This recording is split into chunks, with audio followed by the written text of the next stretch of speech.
This week, baby is the size of a plum. Welcome to pregnancy week 12, last week of the first trimester. Hi everyone, and welcome to pregnancy week 12. And I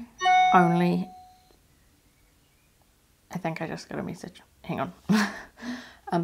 I only have 1 week of the first trimester left. Oh my gosh, we have just about made it. Although my midwife, I had a midwife appointment on Monday. Midwife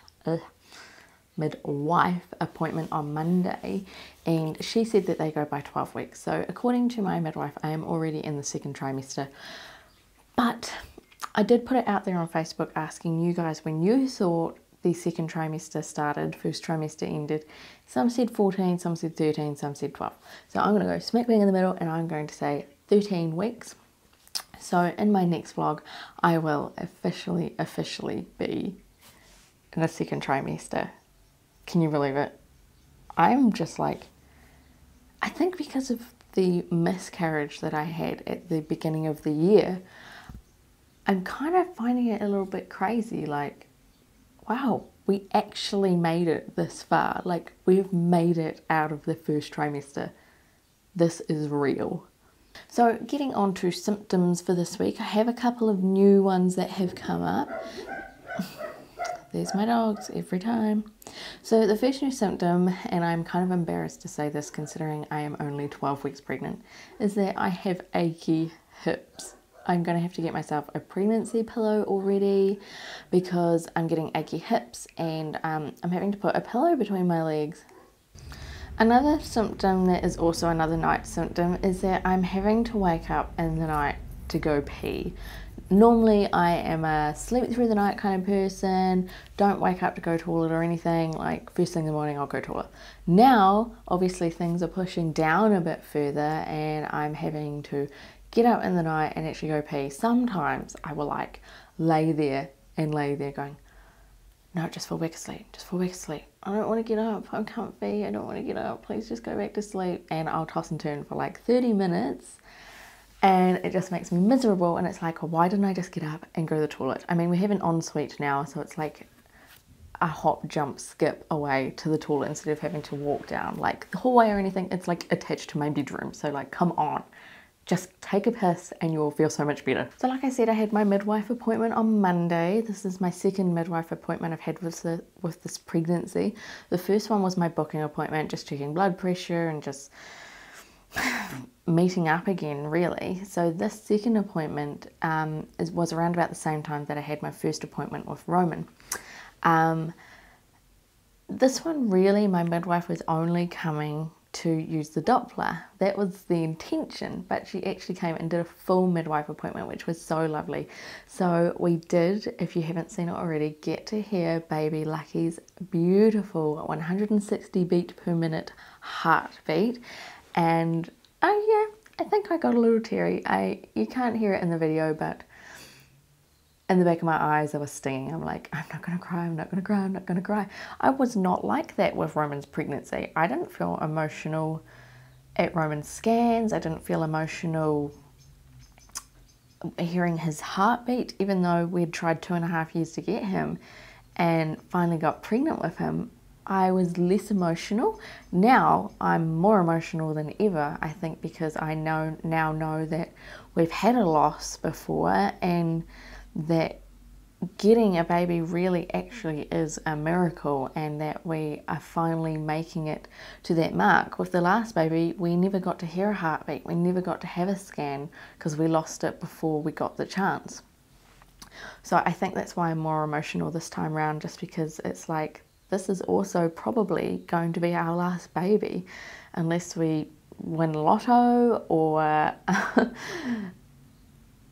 or we get pregnant naturally, basically. So I think I'm just soaking this pregnancy all in and just like trying to remember and embrace everything that happens in this pregnancy. So also at my midwife appointment, I had some blood tests done a week ago, or something like that, and my iron is great. apparently there's absolutely nothing wrong with my eyes, so the tiredness I was getting was literally probably just pregnancy related, so that's great. My iron's fine, and my blood pressure is also a lot lower than in Roman's pregnancy at this stage of pregnancy. So that got me and my midwife talking about home birth. Yeah, I didn't even really consider home birth with Roman's pregnancy because we lived in the middle of nowhere. It was at least a 45-minute drive to the hospital. If anything were to go wrong, we would have to get a helicopter in, and the drive, although that's a 45-minute drive, it is a steep, windy, as in you can't drive very fast, road to get to the hospital from where we were living. So I just didn't think it was an option for him, and luckily we didn't do it because obviously we had the complications, and I tore badly and he came out crooked, and I only just found out from my midwife appointment. She was looking back through my notes and she said, oh, you lost a lot of blood, because I lost her at 35 weeks, so she wasn't there for the birth or anything like that. I mean, I knew I lost some blood and that they wanted to give me a blood transfusion, but no one ever used the word hemorrhage. And my midwife said to me, you had a hemorrhage. And I was like, I had no idea. Like, no one told me. Because she was looking at my levels and she said anything over 500 is considered a hemorrhage, and my level was 700. No wonder I was feeling so lousy. So I guess it's just kind of lucky that we didn't have a home birth in that situation. Now we are living literally 10 minutes from the hospital. Although we live in a different town to the hospital, it's 10 minutes away. My blood pressure seems to be, it's early days yet, but it seems to be stable.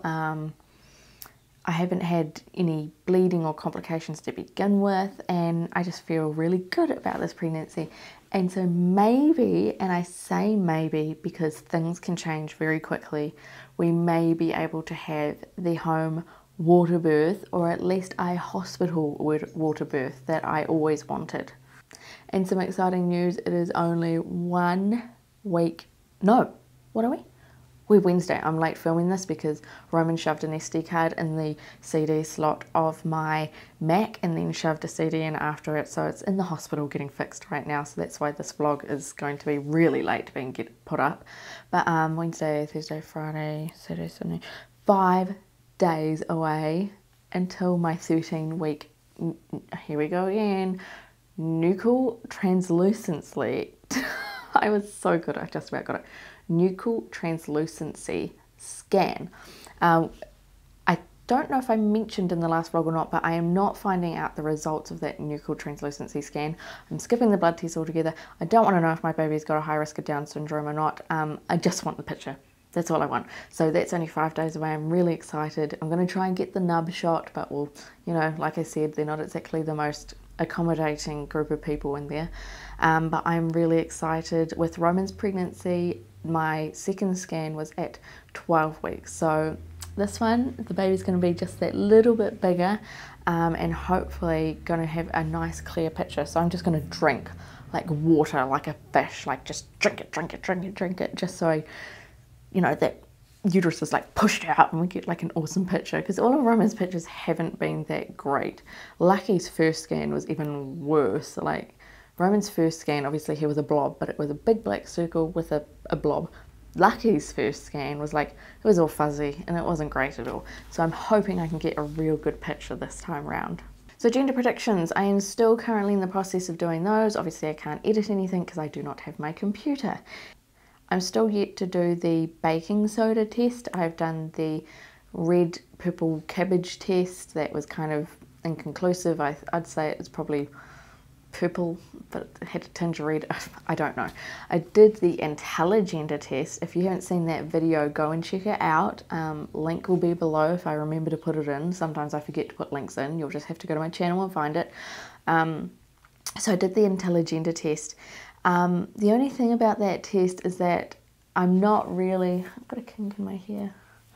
I'm not really 100% believing it yet. Although I was extremely excited to get a girl result, I'm a little bit wary because the result at the start was boy. But there's a few things that happened with that. When I did Roman's IntelliGender test, you had to wait 10 minutes before you saw the result. I swear I chucked it out, but I swear this time the instructions said to check after 5 minutes. And if it is actually check after 5 minutes, it was the green colour and then it went the yellow colour. But if it was actually meant to be check after 10 minutes, it would have been the yellow colour. So that's confusing. But what else? So it was green, and then I picked it up and I carefully moved it to the windowsill in my, like next to the vanity in my bathroom. So it was like here to here. That's all I moved it, but I did move it, and you're not meant to. So that could have affected the test, and also the different lighting. You know, it looked green where it was because it was in a dark space. Then I moved it into the light, and then it was yellow. You know, I used first morning urine, but it had been sitting there for a few hours, so it was cold. You know, there's so many things that may have affected it. So, but I'm still pretty excited to see that it was a girl result. I mean, if we have a boy, I'm not going to bawl my eyes out. I'm going to be just a little bit disappointed because this may be our last chance at a baby, and I would love to have a daughter because Martin has a son. We have a little boy who I love very much, but I would love to have one of each. If this is going to be our last pregnancy, one of each would just be, you know, perfect. But I was definitely expecting that test to be green because I've got PCOS. I thought it's going to affect the test. It's going to be really dark, like Roman's. Roman's was really dark, really, really dark. And this test was really light, like it was yellow, which I thought was crazy. So I'm kind of like, oh my gosh, maybe it is a girl. But you just don't know. That test is 80% accurate, and I guess we will just have to wait till my 18-20 week scan to actually find out the gender. And we're going to be having a gender reveal party in January, so that's going to be really exciting. I can't wait to start planning that. If you would like to guess the gender of Baby Lucky and Baby Lucky's birth date, weight, length, yada yada yada, go to expectnet.com. The link is below, and in the search bar, if it doesn't come up automatically in the little search bit, put Bubba Lucky, BUBBALUCKY, no spaces, and that will bring up my expectnet.com game, and you can put in your guesses there, and the person who has the closest correct answers, I think it's done by points, I will be sending a prize when Baby Lucky is born.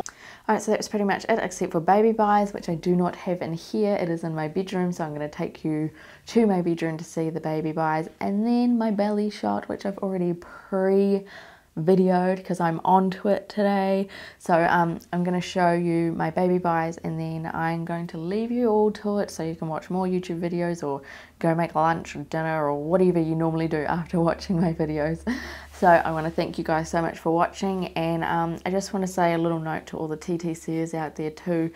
You know, miracles can happen. I'm proof of that. And you know, I was reading my diaries last night, my written diaries of when I was trying to conceive Roman, and I just read so much hurt, so much agony, so much hoping, waiting, heartbreaking, and I just felt like I was reading someone else's story. Like I was reading it going, that was me going through all that. So just because I'm pregnant now doesn't mean that I don't know what it's like to hurt, to just want a baby so much. I went through it 3 times.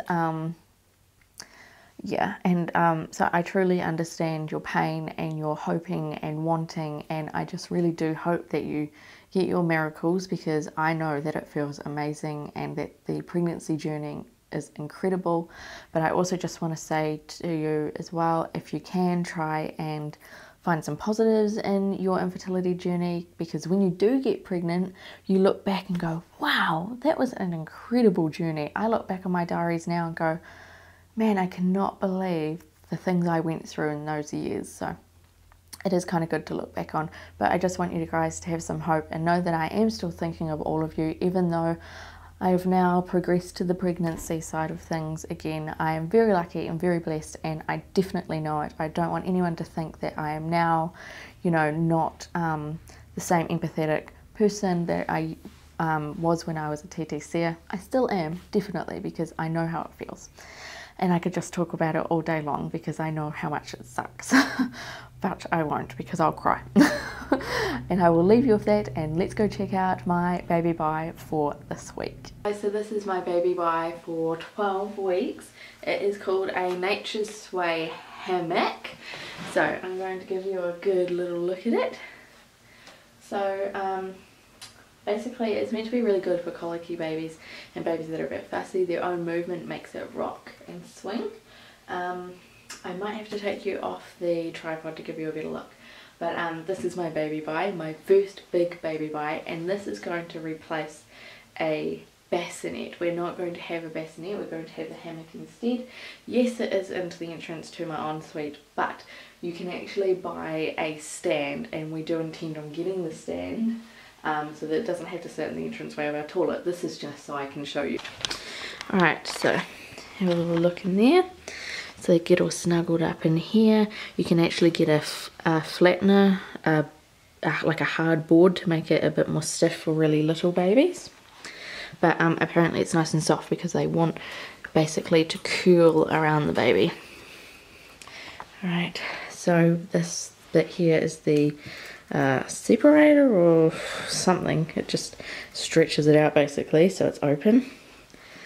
And then up here, that's how it attaches, just like a jolly jumper basically. So that is the Nature's Sway baby hammock, which we are going to be using instead of a bassinet. That's the company there, Nature's Sway. So I'm super excited, I cannot wait to use it. And yeah, we'll definitely have to get a stand because I don't really want it sitting in the entranceway of my bathroom. Alright you guys, thanks so much for watching, and I will see you when I am in the second trimester. Bye!